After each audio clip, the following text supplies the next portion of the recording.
Good morning students. आज का molecular biology में हमारा टॉपिक है molecular basis of mutation.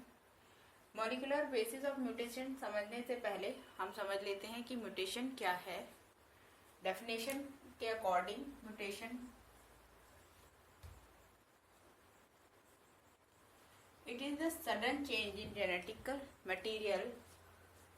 It is sudden change in genetical material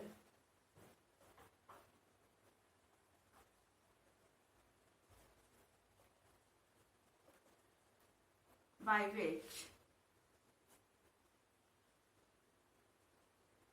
morphology,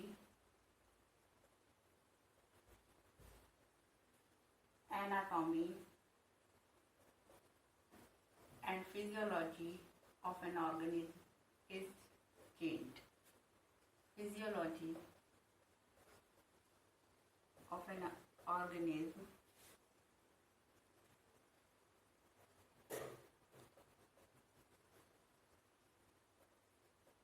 become changed. Genetic material में sudden change जिसकी वजह से किसी ऑर्गेनिज्म की सारी मॉर्फोलॉजी, एनाटॉमी और फिजियोलॉजी चेंज हो जाती है, वो क्या कहलाता है? म्यूटेशन। म्यूटेशन हेरिडिटेबल भी होता है और नॉन हेरिडिटेबल भी होता है। तो वो म्यूटेशन जो कि सोमैटिक सेल्स में होता है, म्यूटेशन इन सोमैटिक सेल्स,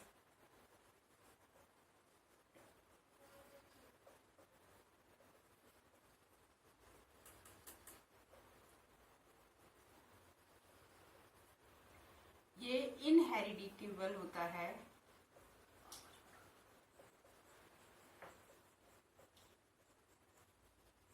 और mutation in germ cells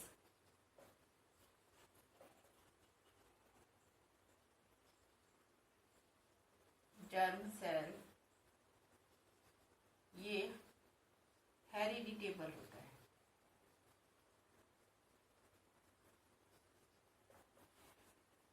her organism में दो टाइप की सेल्स पाई जाती हैं, सोमैटिक सेल्स जो किसकी बॉडी का फॉर्मेशन करती हैं और जर्म सेल, ओवा एंड स्पर्म। तो जब भी सोमैटिक सेल्स में चेंज आएगा, म्यूटेशन होगा, तो वो केवल पर्सन लिमिटेड होता है, उस पर्सन उस ऑर्गेनिज्म तक ही रहता है और उसके बाद उसकी next generation, next of spring में नहीं जाता। बट ओवा या स्पर्म, इन दोनों टाइप की सेल्स में से किसी भी सेल में अगर चेंज आता है जेनेटिक मटेरियल में, तो वो चेंज हेरिडिटेबल होता है और नेक्स्ट जनरेशन में जाता है। अब इस म्यूटेशन का मॉलिक्यूलर बेस क्या है? तो किसी भी म्यूटेशन का जो मॉलिक्यूलर बेस है वो होता है जेनेटिक मटेरियल। और हम जानते हैं कि जो मोस्ट ऑफ द ऑर्गेनिज्म है उनमें जो जेनेटिक मटेरियल है वो डीएनए होता है। In most of the organism except few viruses, genetic material is mainly DNA. DNA जो मोस्ट ऑफ द ऑर्गेनिज्म का जेनेटिक मटेरियल है वो किस तरह से पाया जाता है किसी ऑर्गेनिज्म में? तो जितनी भी यूकैरियोटिक सेल्स हैं उसमें जो ये डीएनए है वो न्यूक्लियस के अंदर पाया जाता है, एक स्पेसिफिक पैकिंग में, जो कि एक स्पेसिफिक स्ट्रक्चर बना लेते हैं जिसे हम कहते हैं क्रोमोसोम। तो DNA after packaging form chromosome.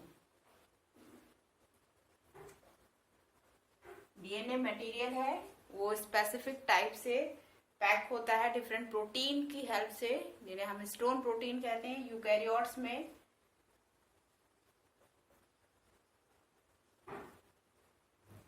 और प्रोकैरियोट्स में भी। और क्या बना लेता है? क्रोमोसोम बना लेता है।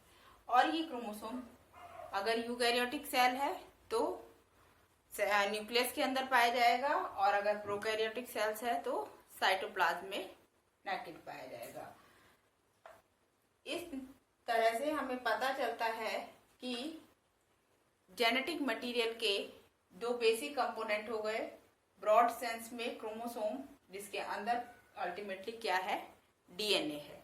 तो अगर कभी भी क्रोमोसोम में चेंज होता है तो भी जेनेटिक मटेरियल में चेंज होगा, क्योंकि क्रोमोसोम जेनेटिक मटेरियल से ही बना है। और अगर जेनेटिक मटेरियल में डायरेक्टली चेंज होता है तो भी चेंज होगा, यानी कि म्यूटेशन होगा।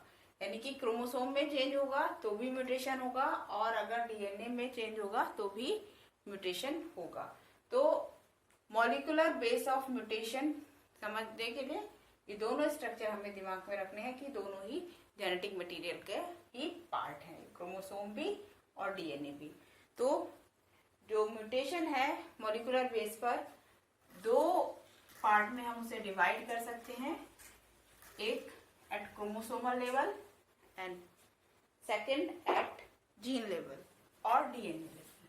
तो जो मॉलिक्यूलर बेस है म्यूटेशन का, वो दो पार्ट में डिवाइड किया जा सकता है, एट क्रोमोसोम लेवल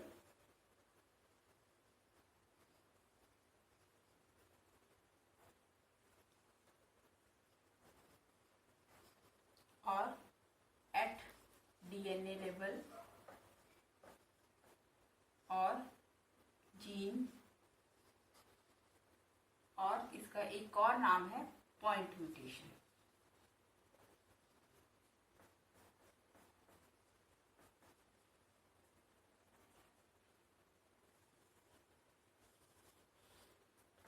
तो क्रोमोसोम लेवल पर चेंज होने पर भी म्यूटेशन होगा और डीएनए लेवल पर भी चेंज होने पर भी म्यूटेशन होगा।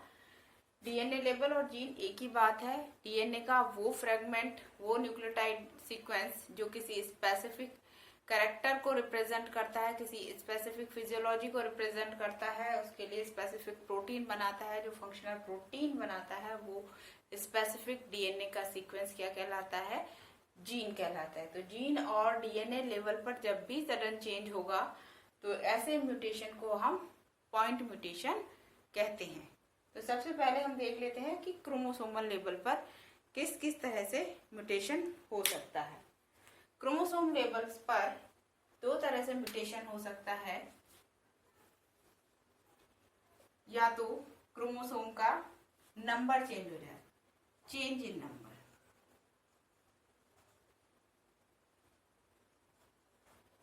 या क्रोमोसोम का स्ट्रक्चर चेंज हो जाए, चेंज इन स्ट्रक्चर।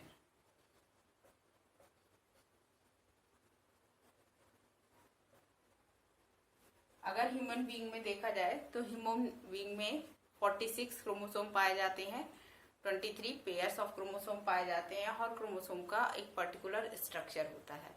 तो दो बातें होती हैं, क्रोमोसोम, हर क्रोमोसोम का एक फिक्स पर्टिकुलर स्ट्रक्चर होता है, और दूसरा हर ऑर्गेनिज्म में एक फिक्स सेट ऑफ क्रोमोसोम्स पाए जाते हैं। तो अगर कभी सेट ऑफ क्रोमोसोम यानी कि नंबर ऑफ क्रोमोसोम्स में चेंज होता है तो भी म्यूटेशन होता है, और अगर उसके स्ट्रक्चर में चेंज होता है तो भी म्यूटेशन होता है। तो नंबर में चेंज कैसे हो सकता है? नंबर में भी चेंज दो टाइप से हो सकता है। वही है, अगर पूरे के पूरे सेट इंक्रीज या डिक्रीज हो जाए, पूरा का पूरा जो सेट ऑफ क्रोमोसोम है किसी ऑर्गेनिज्म में, वो या तो इंक्रीज हो जाए, पूरा का पूरा सेट डबल या ट्रिपल हो जाए, टेट्राप्लॉइड हो जाए, या फिर डिक्रीज हो जाए, तो भी उसमें म्यूटेशन हो सकता है। यानी कि चेंज इन नंबर में दो कैटेगरी में आप डिवाइड कर सकते हैं। If change in set of chromosome, set of chromosome,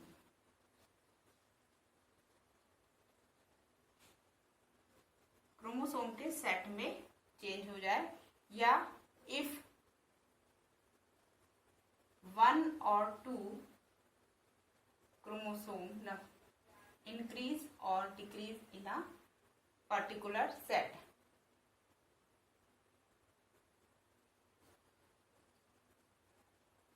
Increase or decrease in a set. पूरा का पूरा सेट इंक्रीज या डिक्रीज कर जाए, जैसे कि ह्यूमन में 23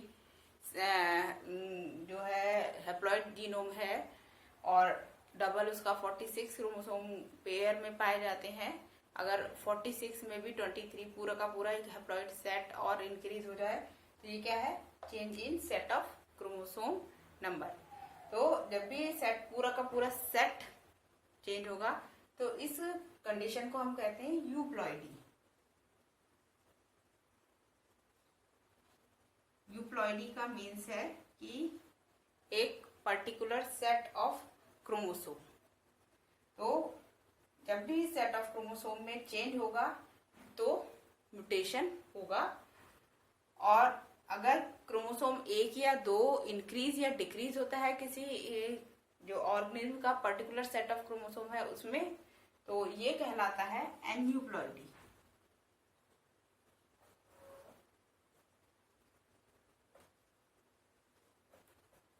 तो यूप्लॉइडी को हम पहले देख लेते हैं, इसको यहाँ पर लिख रहे हैं यूप्लॉइडी।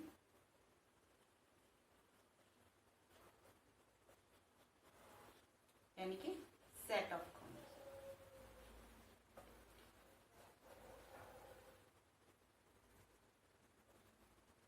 इसको हम 3 कैटेगरी में बांट सकते हैं, हैप्लॉइडी,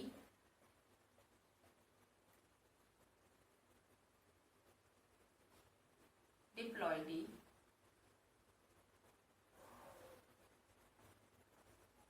एंड पॉलीप्लॉइडी।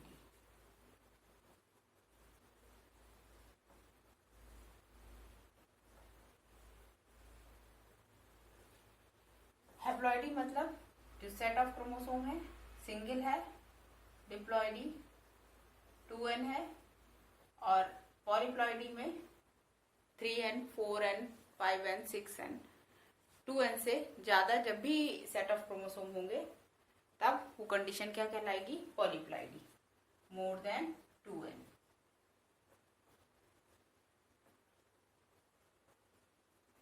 पॉलीप्लॉइडी भी 2 टाइप की होती है, autopolyploidy and yellow polyploidy.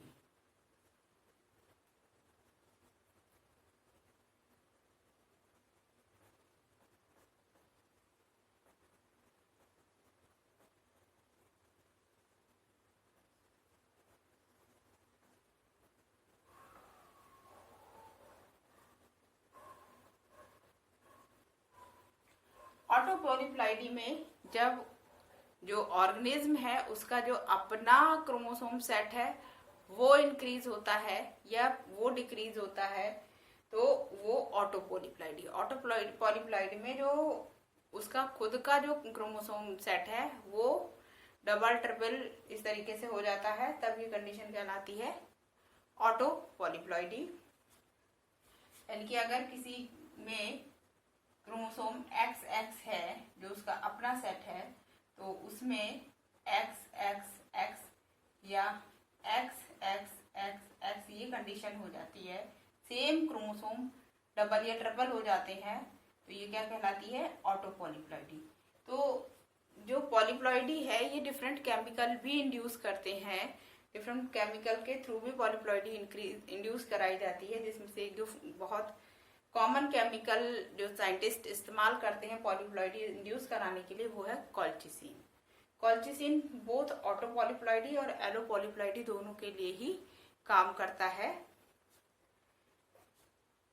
Yellow polyploidy है जब 2 डिफरेंट जो वैरायटीज हैं इन प्लांट या स्पीसीज हैं इन एनिमल्स, उनके हाइब्रिडाइजेशन के बाद जो ऑर्गेनिज्म बना है उसमें जो सेट ऑफ क्रोमोसोम है वो डिफरेंट केमिकल की हेल्प से जब हम उसको डबल या ट्रिपल कर लेते हैं तो ऐसी कंडीशन को हम कहते हैं एलो पॉलीप्लॉइडी। मीन्स अगर हमने कोई डिफरेंट स्पीसीज ली है जिसमें जो हैप्लॉइड सेट है वो X है और जो दूसरा स्पीसीज ली है स्पीसीज 1 जिसका हैप्लॉइड सेट X है, स्पीसीज 2 जिसका हैप्लॉइड सेट Y है, दोनों का क्रॉस के बाद क्या बना, XY बना, और एक्स वाई में जब हमने प्लॉइडी कराई तो ये बन गया एक्स एक्स वाई वाई। तो ये ऐसी कंडीशन क्या कहलाती है, एलो पॉलीप्लॉइडी। एलो पॉलीप्लॉइडी में जो सेट ऑफ क्रोमोसोम इंक्रीज होते हैं वो डिफरेंट स्पीसीज या डिफरेंट वैरायटी के होते हैं, जबकि जो ऑटो पॉलीप्लॉइडी है उसमें जो सेट इंक्रीज होते हैं वो सिंगल स्पीसीज के खुद के सेट ऑफ क्रोमोसोम होते हैं। जो पॉलीप्लॉइडी की कंडीशन है ये मोस्ट कॉमन होती है प्लांट में या लोअर एनिमल्स में। तो यूप्लॉइडी का मतलब set of chromosome. Set of chromosome अगर हैप्लॉइड होता है तो इसे हैप्लॉइडी कहते हैं, डिप्लॉइड होता है तो डिप्लॉइडी कहते हैं, और अगर मोर देन 2n होता है मतलब डिप्लॉइड से ज्यादा की कंडीशन 3n 4n या इससे ज्यादा ही कंडीशन होती है तो पॉलीप्लॉइडी कहते हैं। तो पॉलीप्लॉइडी भी दो टाइप की होती है, autopolyploidy, allopolyploidy. Autopolyploidy में सिंगल स्पीसीज के खुद के क्रोमोसोम सेट इंक्रीज होते हैं, और एलो पॉलीप्लॉइडी में आफ्टर हाइब्रिडाइजेशन के बाद जो दो डिफरेंट स्पीसीज के सेट ऑफ क्रोमोसोम है वो इंक्रीज या डिक्रीज होते हैं। तो ये क्या है, क्रोमोसोमल लेवल पर जेनेटिक मटेरियल में चेंज करने का प्रोसेस है कि इस तरह से भी क्रोमोसोम लेवल से जेनेटिक मटेरियल में चेंज किया जाता है जिससे कि जो ऑर्गेनिज्म है उसमें वेरिएशन आती है और वो वेरिएशन हेरिडिटेबल होती है क्योंकि ये वेरिएशन इन जेनेटिक मटेरियल के लेवल पर होती है। दूसरा जो change in number of chromosome है वो है क्रोमोसोम 1 या 2 का सेट में बढ़ना या सेट में कम होना। तो इस कंडीशन को हम कहते हैं एन्यू पॉलीप्लॉइडी। एन्यू पॉलीप्लॉइडी को समझने से पहले हमें एक बात समझनी होगी, एक टर्म को समझना होगा जिसे हम कहते हैं नॉन डिसजंक्शन। नॉन डिसजंक्शन क्या है इसको देख लेते हैं।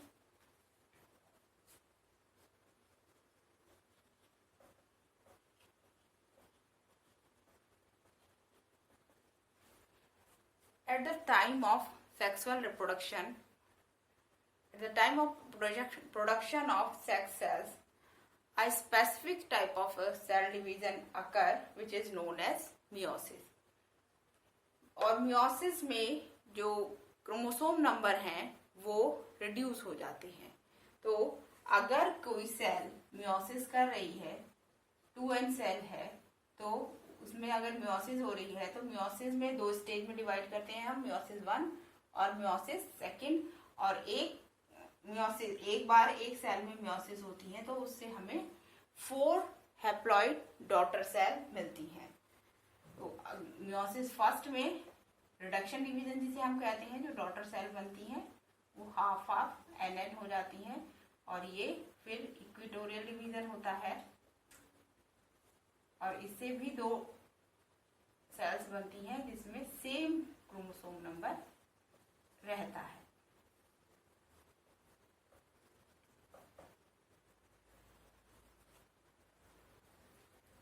तो ये मियोसिस का प्रोसेस है जिसमें कि जो जर्म सेल्स बनती हैं वो डिप्लॉयड पेरेंटल सेल से बनती हैं, लेकिन इस मियोसिस के प्रोसेस में अगर कभी जो होमोलोगस क्रोमोसोम में पेयरिंग होती है वो पेयरिंग जो है पूरी तरीके से सेपरेट ना हो पाए तो क्या होगा, तब 2 कंडीशन बनती हैं।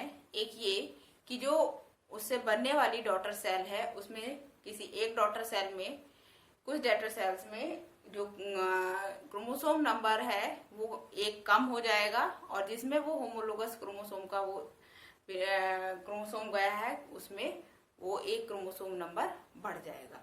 तो इस प्रोसेस को हम कहते हैं नॉन डिसजंक्शन। नॉन डिसजंक्शन का मतलब है कि जो होमोलोगस क्रोमोसोम को सेपरेट हो जाना चाहिए था मियोसिस फर्स्ट के एंड में, तो वो होमोलोगस क्रोमोसोम सेपरेट नहीं हो पाते हैं, स्पिंडल फाइबर पर अटैच होकर अलग अलग पोल पर ना जाकर जो होमोलोगस क्रोमोसोम पेयर का है वो एक पेयर एक तरफ चला जाता है और दूसरी तरफ उस क्रोमोसोम की डेफिशिएंसी हो जाती है। यानी कि एक तरफ एक क्रोमोसोम इंक्रीज हो जाता है और दूसरी तरफ एक क्रोमोसोम डिक्रीज हो जाता है। तो इस प्रोसेस को हम कहते हैं नॉन डिसजंक्शन। और ये नॉन डिसजंक्शन दोनों ही स्टेज में हो सकता है, या तो मियोसिस फर्स्ट के समय पर नॉन डिसजंक्शन हो सकता है या मियोसिस सेकंड के टाइम पर भी नॉन डिसजंक्शन हो सकता है। अगर मियोसिस फर्स्ट के टाइम पर नॉन डिसजंक्शन हो रहा है तो क्या होगा देखते हैं। ह्यूमन सेल है, पेरेंट सेल, इसमें मियोसिस फर्स्ट के टाइम पर नॉन डिसजंक्शन का प्रोसेस होता है, जिससे एक तरफ एक जो क्रोमोसोम चला जाता है ज्यादा और दूसरी तरफ वो एक क्रोमोसोम रह जाता है कम। ये इक्वेटोरियल डिवीजन है मियोसिस सेकंड। इससे जो डॉटर सेल बनेंगी N+1 ही बनेंगी दोनों। और ये भी इक्वेटोरियल डिवीजन है, इससे जो डॉटर सेल बनेंगी वो भी बराबर बनेंगी N-1 N-1। तो अगर मियोसिस फर्स्ट के टाइम पर नॉन डिसजंक्शन होता है तो दो तरह की हमें डॉटर सेल्स मिलती हैं, N+1 और N-1। जो N+1 वाली कंडीशन है वो ट्राइसोमी कंडीशन कहलाती है और N-1 वाली कंडीशन मोनोसोमिक कहलाती है। तो इस तरीके से दो कंडीशन अराइज होती है, ट्राइसोमिक और मोनोसोमिक। अगर यही कंडीशन मियोसिस सेकंड में हो तो क्या होगा।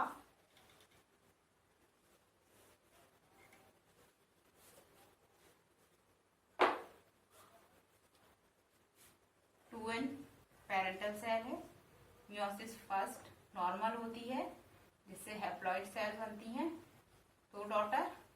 लेकिन एक सेल में नॉन डिसजंक्शन हो जाता है तो क्या होगा, इससे बनने वाली एक सेल में क्रोमोसोम एक कम हो जाएगा और दूसरे में क्रोमोसोम एक ज्यादा हो जाएगा, जबकि इसमें नॉर्मल है। मियोसिस सेकंड यहाँ पर नॉन डिसजंक्शन हो गया है, यहाँ पर नॉर्मल है। मियोसिस सेकंड सॉरी ये नॉर्मल।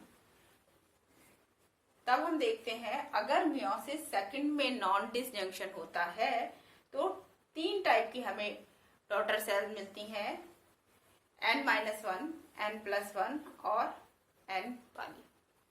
इस तरह से जब नॉन डिसजंक्शन होता है तो जो डॉटर सेल है उसमें क्रोमोसोम नंबर घट या बढ़ जाता है, जिससे जो उसके अंदर स्पेसिफिक कैरेक्टर आ जाते हैं या म्यूटेशन हो जाता है।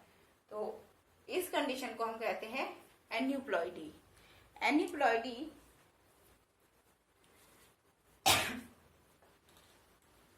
ज्यादातर मोस्टली कॉमन होती है एनिमल्स में, और एनिमल में भी जो मोस्ट कॉमन एन्यूप्लॉइडी है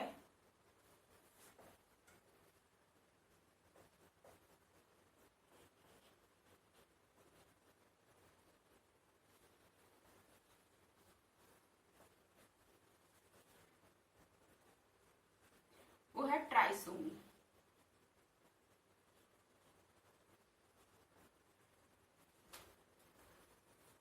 जिसमें एग्जाम्पल आप देख सकते हैं डाउन सिंड्रोम, जिसमें 21 क्रोमोसोम पर ट्राइसोमी होती है, यानी कि 21+1 कंडीशन होती है और 46 क्रोमोसोम की बजाय एक क्रोमोसोम एक्स्ट्रा होकर 47 क्रोमोसोम होते हैं। और दूसरा है पटाउ सिंड्रोम या एडवर्ड सिंड्रोम। एडवर्ड देख लेते हैं।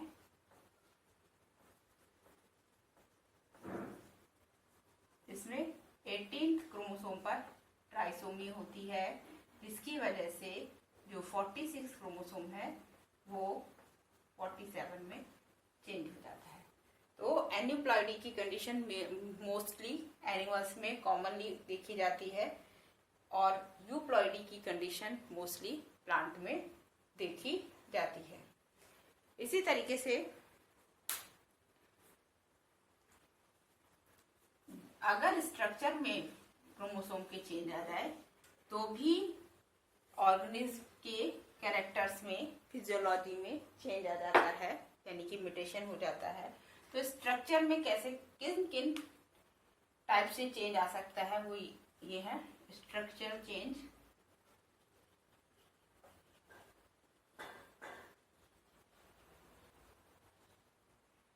पहला है डिलीशन। ये कोई क्रोमोसोम है,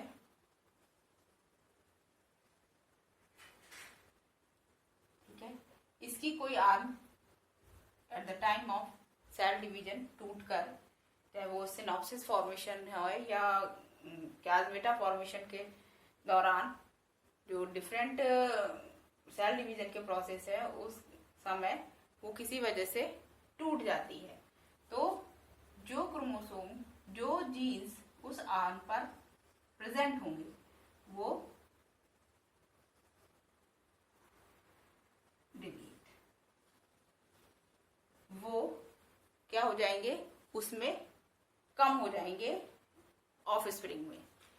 और अगर ये जो इस आर्म पर जो जीन थे वो डोमिनेटिंग थे, तो क्या होगा कि ऑफ स्प्रिंग में रिसेसिव जीन मॉर्फोलॉजी में आ जाएंगे, मतलब फिनोटाइप में रिसेसिव जीन अपना कैरेक्टर शो करने लगेंगे, जिससे ऑफ स्प्रिंग पेरेंट से बिल्कुल डिफर हो जाएगी। तो स्ट्रक्चरल चेंज डिलीशन, डिलीशन में अगर किसी भी तरीके से जो क्रोमोसोम की कोई आर्म या कोई पार्ट टूटकर अलग हो जाता है, जिससे नंबर ऑफ जीन्स क्रोमोसोम पर कम हो जाते हैं, तो भी जो है ऑर्गेनिज्म में चेंजेस आ जाते हैं, जो कि हेरिडिटेबल होते हैं अगर जर्म सेल्स में हुए हैं। तो दूसरा जो चेंज है वो है एडिशन।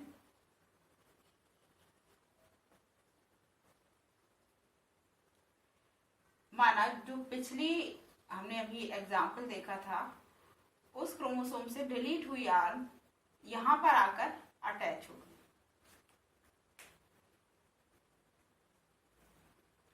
तब क्या होगा, यहां पर जीन्स का डुप्लीकेशन हो जाएगा, बढ़ जाएंगे नंबर ऑफ जीन। तो इस प्रोसेस को हम कहते हैं एडिशन। तीसरा जो है जिसकी वजह से चेंज आते हैं वो है इन्वर्जन। इन्वर्जन में ये क्रोमोसोम है, इसकी एक आर्म टूटी और टूटकर वहीं पर इन्वर्टेड होकर उसी जगह पर वापस सेट हो गई। मीन्स यहाँ पे टूटे और यहाँ से कटी और यहीं पर इन्वर्टेड होकर अटैच हो गई। तो ये प्रोसेस कहलाता है इन्वर्जन। इन्वर्जन से होता क्या है, क्योंकि हम जानते हैं जो होमोलोगस जीन्स है वो एक दूसरे के आमने सामने रहते हैं और एक दूसरे के इफेक्ट को कंट्रोल करते हैं, लेकिन इन्वर्जन से क्या होगा, उनकी डिस्टेंस बढ़ जाएगी और वो जो उन पर एक दूसरे का इफेक्ट था जिसकी वजह से वो कैरेक्टर को कंट्रोल कर रहे थे, वो इफेक्ट कम हो जाएगा, जिससे जो जीन एक्सप्रेशन है वो चेंज हो जाएगा। और नेक्स्ट टाइप का जो स्ट्रक्चरल चेंज है वो है ट्रांसलोकेशन।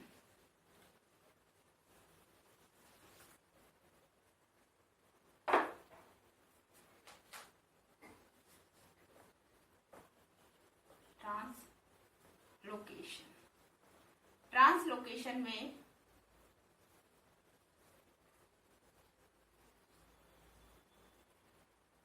एक क्रोमोसोम की कोई आर्म, कोई पार्ट टूटा और किसी दूसरे क्रोमोसोम पर, इसको हम दूसरे पेन से बना,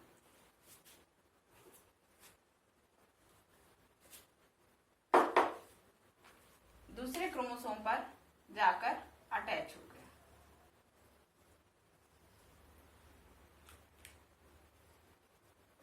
तो ये प्रोसेस कहलाता है ट्रांसलोकेशन। ट्रांसलोकेशन भी जीनिक एक्सप्रेशन में एक बहुत इम्पोर्टेंट रोल प्ले करता है। वो ये है कि क्योंकि वही है कि अगर जब होमोलोगस क्रोमोसोम एक दूसरे के आमने सामने होते हैं तो जीन एक्सप्रेशन को कंट्रोल करते हैं, लेकिन अगर उनकी डिस्टेंस बढ़ जाती है तो वो प्रॉपर जीन एक्सप्रेशन को कंट्रोल नहीं कर पाते, जिससे जीन एक्सप्रेशन चेंज हो जाता है। तो जो क्रोमोसोम का स्ट्रक्चर चेंज 4 तरह से होता है, जिसकी वजह से जो ऑर्गेनिज्म के कैरेक्टर चेंज हो जाते हैं। पहले हमने पढ़ा डिलीशन, इसमें नंबर ऑफ जीन्स कम हो जाते हैं। फिर एडिशन, इससे क्रोमोसोम में नंबर ऑफ जीन्स बढ़ जाते हैं। फिर इन्वर्जन, पोजीशन ऑफ जीन्स और सेम क्रोमोसोम चेंज हो जाती है। एंड ट्रांसलोकेशन, जिसमें position of gene between 2 chromosome change होती है। डिलीशन में नंबर ऑफ जीन्स कम होते हैं। एडिशन में नंबर ऑफ जीन क्रोमोसोम पर बढ़ते हैं। और इन्वर्जन में position of genes in the same chromosome change होती है। ट्रांसलोकेशन में position of gene between different chromosome change होती है। तो इन सब के चेंज होने पर भी क्या होता है, म्यूटेशन होता है, क्योंकि chromosomal is the physical entity of genetic material. जो हमें बाहर से दिखाई देता है जेनेटिक मटेरियल, तो वो हमें क्रोमोसोम के ही फॉर्म में दिखाई देता है। क्रोमोसोम के अंदर एक स्पेसिफिक अरेंजमेंट में, जिसे हम न्यूक्लियोसोमल अरेंजमेंट कहते हैं, उसमें जो डीएनए होता है अरेंज रहता है। तो अगर क्रोमोसोम के लेवल पर चेंज होते हैं तो भी जो चेंज होते हैं वो मॉलिक्यूलर लेवल पर हो जाते हैं और म्यूटेशन हो जाता है। इसके बाद जो दूसरी कैटेगरी है, अगर चेंज डीएनए के खुद के लेवल पर हो तब भी म्यूटेशन होता है। तो डीएनए के खुद के लेवल पर किस तरह से चेंज होते हैं इसको देख लेते हैं।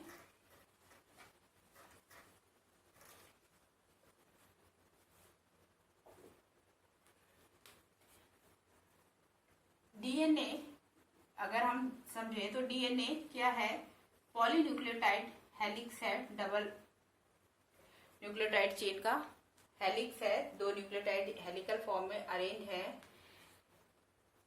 अगर ये जो पॉलीन्यूक्लियोटाइड दोनों चेन है, इन दोनों के चेन में किसी भी तरह का चेंज आता है, इनके न्यूक्लियोटाइड बेस पेयर में, नाइट्रोजनी बेस में, तो क्या होता है, पूरा का पूरा म्यूटेशन जो कैरेक्टर है वो चेंज हो जाता है। क्यों चेंज हो जाता है?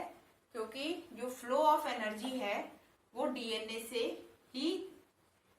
से एमआरएनए और एमआरएनए से प्रोटीन होती है। डीएनए से एमआरएनए और एमआरएनए से प्रोटीन। ये जो है ये फ्लो ऑफ एनर्जी है, जिसे हम फ्लो ऑफ इंफॉर्मेशन है, जिसे हम कहते हैं सेंट्रल डॉग्मा। जो फ्लो ऑफ इंफॉर्मेशन हमेशा डीएनए से एमआरएनए और एमआरएनए से प्रोटीन के फॉर्म में चलती है। अगर डीएनए में कुछ भी चेंज होगा तो एमआरएनए में चेंज होगा, और एमआरएनए में कुछ भी चेंज होगा तो उससे एसोसिएटेड प्रोटीन में चेंज हो जाएगा, और उससे एसोसिएटेड प्रोटीन में चेंज होता है तो वो प्रोटीन जो भी फंक्शन कंट्रोल कर रही है या कोऑर्डिनेट कर रही है तो वो फंक्शन अल्टर्ड हो जाता है।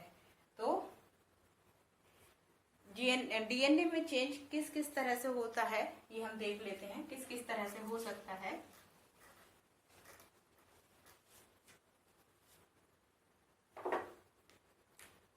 डीएनए में जो चेंज है वो 2 तरह से हो सकता है, जिसे हम कहते हैं एक सब्स्टिट्यूशन,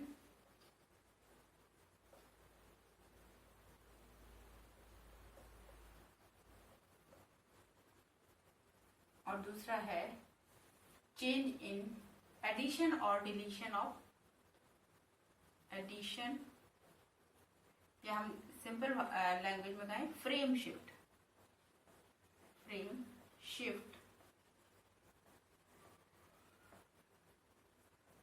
तो सब्स्टिट्यूशन भी दो कैटेगरी में सब्स्टिट्यूट हो जाते हैं, मतलब change in nitrogen, single nitrogen base. Substitution का मतलब क्या है? Change in single nitrogen base, change in single nitrogen base. तो ये सब्स्टिट्यूशन दो टाइप का होता है, transition and transversion.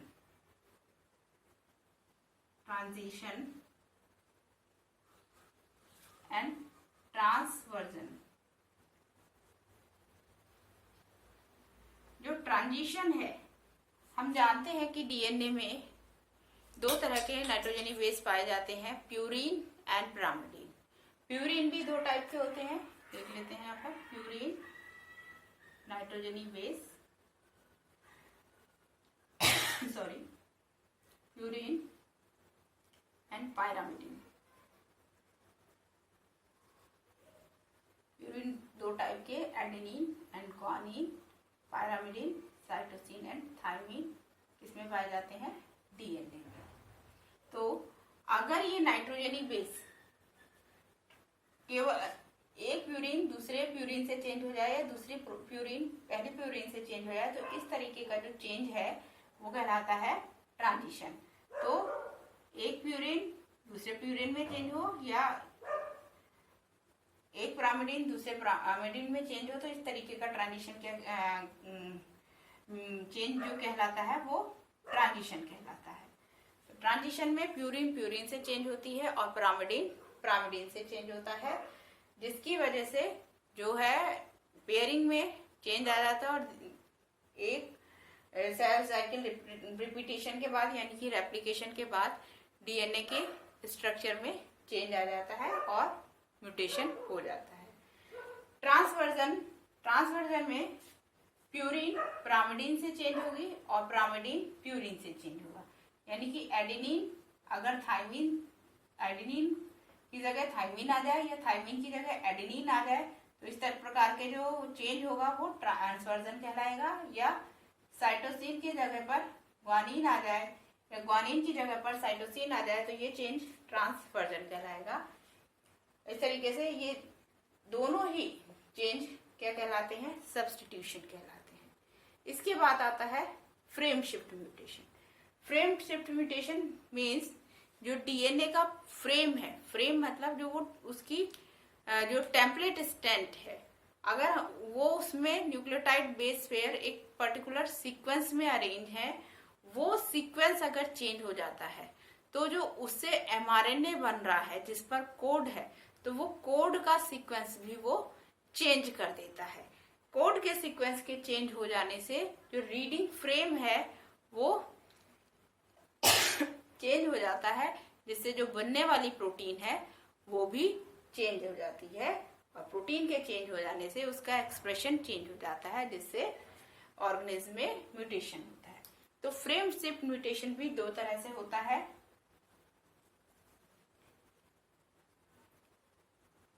Addition of one nucleotide base pair और डिलीशन ऑफ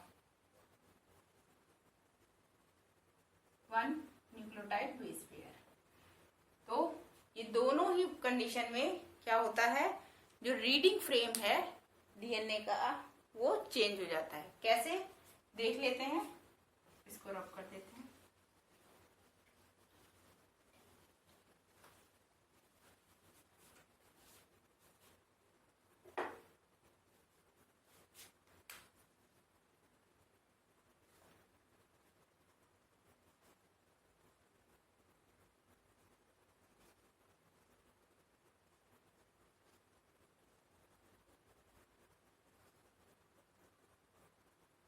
ये डीएनए टेम्पलेट है,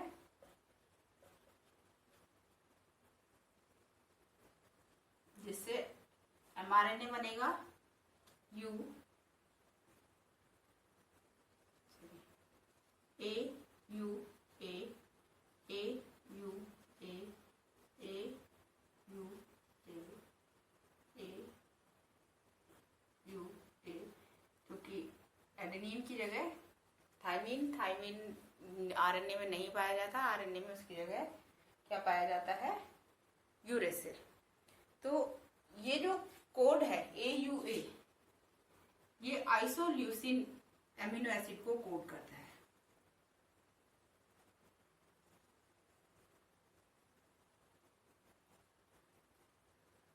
अब ये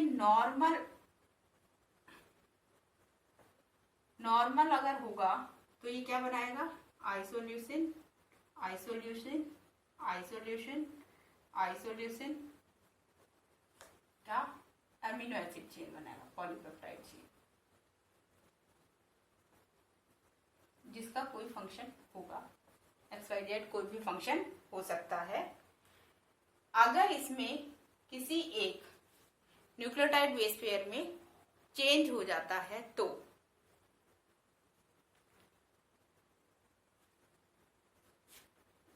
मान लेते हैं यहां पर हम U ऐड कर देते हैं, सेकंड,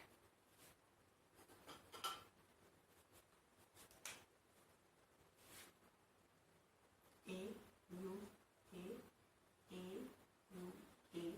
यहाँ पर U ऐड हो गया है, nucleotide base pair uracil add करता है, तो रीडिंग फ्रेम क्या हो जाएगा,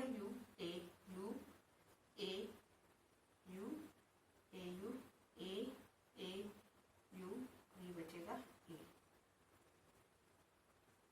तो रीडिंग फ्रेम क्या हो गया इसका, आफ्टर एडिशन। यहाँ पर सेकंड कोड के बाद पर, यानी कि यहाँ पर टेम्पलेट में डायरेक्टली यहाँ क्या करें, यहाँ पर DNA के टेम्पलेट में अगर थाइमिन ऐड हो गया तो यहाँ पर यूरेसिल ऐड हो जाएगा, यूरेसिल ऐड हो जाएगा तो कुछ सीक्वेंस इस तरह से बनेगा, reading sequence AUA AUA UAU AUA और A बचेगा, जो कि अगर देखा जाए तो ये किसको कोड कर रहे हैं, आइसोल्यूसिन को,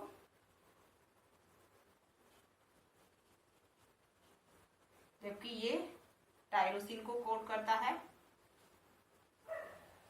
और ये एस्पेराजाइन को। तो जो नॉर्मल पॉलीपेप्टाइड चेन थी उसमें आइसोल्यूसिन के 4 एमिनो एसिड थे, जबकि जो केवल एक एडिशन से जो पॉलीपेप्टाइड चेन बनी है उसमें 2 एमिनो एसिड आइसोल्यूसिन के, एक टायरोसिन का और एक एस्पेराजाइन का है, जो कि फंक्शनली और स्ट्रक्चरली बिल्कुल डिफर हो गई। यानी कि केवल एक न्यूक्लियोटाइड के DNA की टेम्पलेट में ऐड होने से न्यूक्लियोटाइड बेस पेयर के पूरा का पूरा रीडिंग फ्रेम चेंज होगा। इसीलिए इस म्यूटेशन को क्या कहते हैं, फ्रेम शिफ्ट म्यूटेशन। अगर इसी की जगह पर हम डिलीशन दे दें, अगर DNA में ऐड होने की बजाय ये T डिलीट हो जाए तो यहाँ से ये A भी डिलीट हो जाएगा, तो रीडिंग फ्रेम कुछ इस तरह से बनेगा, AUA AUA UAA और UA। ये दोनों आइसोल्यूसिन के कोड कर रहे हैं, ये स्टॉप कोडॉन है। जैसे जो पॉलीपेप्टाइड चेन है वो बहुत छोटी हो गई है, छोटी हो गई किस की वजह से, केवल एक न्यूक्लियोटाइड के डिलीशन हो जाने से DNA की टेम्पलेट से। इससे पूरा का पूरा जो रीडिंग फ्रेम है, जो रीड कर रहा था इस टेम्पलेट को, पूरा का पूरा चेंज हो गया। इसलिए एक बेस पेयर डिलीशन या एक बेस पेयर एडिशन पूरा का पूरा रीडिंग फ्रेम को चेंज कर देता है, जिसे हम कहते हैं फ्रेम शिफ्ट म्यूटेशन। और दोनों ही, चाहे वो सब्स्टिट्यूशन हो चाहे वो फ्रेम शिफ्ट म्यूटेशन हो, कॉमनली क्या कहलाते हैं, पॉइंट म्यूटेशन। पॉइंट म्यूटेशन वो म्यूटेशन है जो कि DNA लेवल पर या जीन लेवल पर होते हैं। इन सब के अलावा भी कुछ और टर्म म्यूटेशन के लिए यूज की जाती हैं जो आपको पता होनी चाहिए। देख लेते हैं।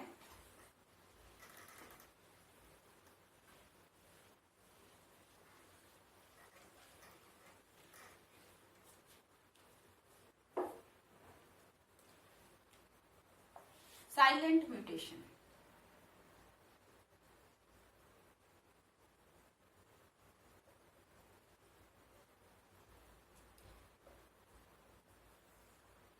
साइलेंट म्यूटेशन तब होता है जब अगर कोई कोड चेंज हुआ है किसी एडिशन डिलीशन या किसी भी प्रोसेस से, तो वो कोड वही अमीनो एसिड कोड कर रहा हो जो कि नॉर्मल कोडोन कोड कर रहा था।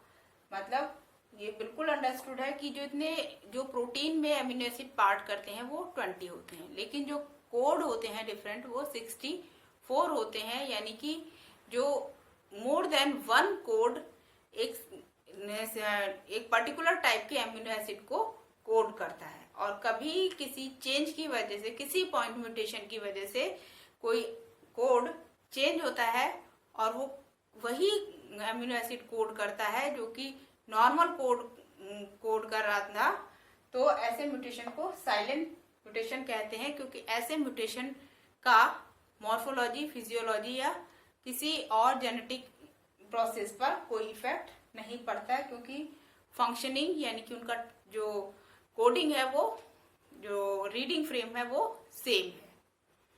इसके बाद जो दूसरा म्यूटेशन है वो है नॉनसेंस म्यूटेशन।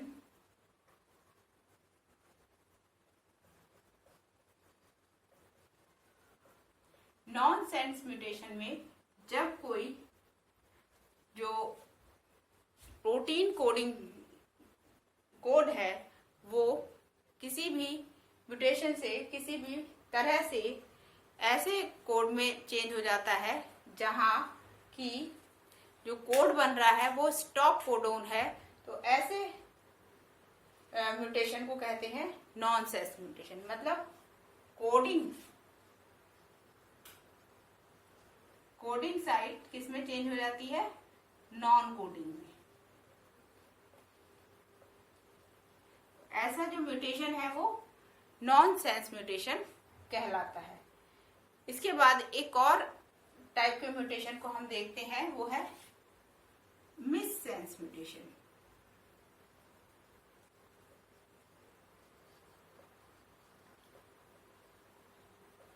मीन्स जब कोई कोड किसी पॉइंट म्यूटेशन से इस तरह चेंज होता है कि जो नया कोड बन रहा है वो दूसरे अमीनो एसिड को कोड कर रहा है।